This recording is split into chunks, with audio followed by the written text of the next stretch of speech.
Meditations for Every Day in the Year by Bishop Richard Challoner. August 22nd. On the mortification of the sensual appetite.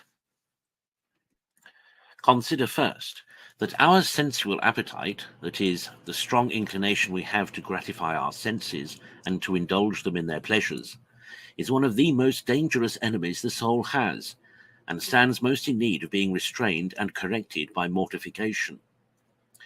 The flesh, with its senses, was designed to be the servant of the soul, and to be subservient to its true welfare and happiness.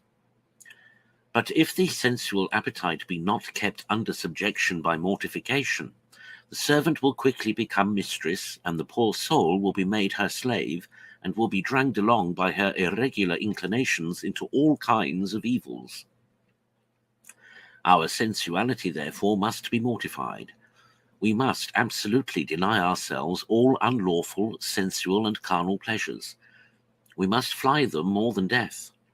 We must retrench all excess and immoderation in the use even of lawful pleasures and diversions.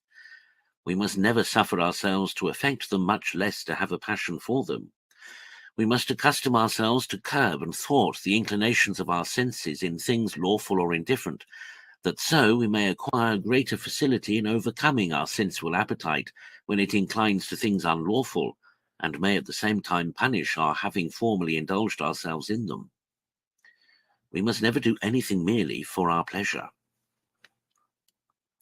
Consider, secondly, the opposition there is between a sensual life or a life of pleasure and a truly Christian life, which is agreeable to the maxims of the gospel and the practice of Christ and of all his saints, who have taken up their crosses to follow him, and have always borne in their bodies the mortification of Jesus, and have been, as it were, crucified with him. This opposition is so great that the apostle cannot speak without weeping for those half-Christians who give themselves up to their pleasures, of whom he says, Philippians 3:18-19, quote, that they are enemies of the cross of Christ, that their end is destruction, that their God is their belly, that they glory in their shame, and mind only earthly things. Close quote. Christ did not study his own pleasure. Quote, he did not please himself. Romans 25:3. His whole life was a cross, which he voluntarily chose for the glory of his Father and for the love of us. The apostle chastised his body and brought it into subjection by voluntary mortifications. 1 Corinthians 9:27.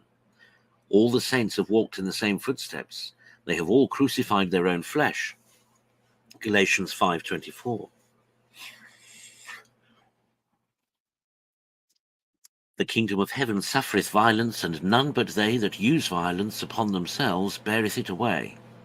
Matthew 11:12. And shall Christians think that a sensual life will ever bring them thither? No. True wisdom is not found in the land of them that live in delights. Job 28:13. And we are not to imagine we may give ourselves up to our pleasure here, and yet promise ourselves the good things of the Lord in the land of the living hereafter.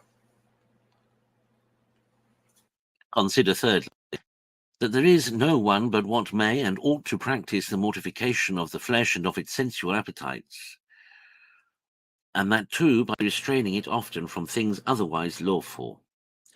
The guilty must do it to punish themselves for their past sins. The innocent must do it in order to keep themselves from falling into sin,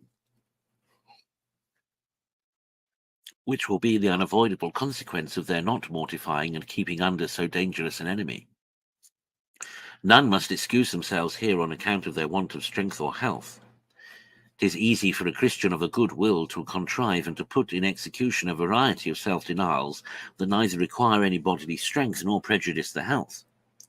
If we are not able to wear the hair shirt or use the discipline, if we cannot fast or lie upon the hard floor, we may at least retrench many superfluities and affected niceties in our eating, drinking, clothing, etc. We may shorten the time we give to unnecessary lying in bed. We may upon many occasions withdraw ourselves from such things as we are inclined to, and which perhaps are less wholesome for us, and choose such things as are less agreeable to our own inclinations. We may daily and hourly mortify in many things, our eyes, our ears, our tongue, etc.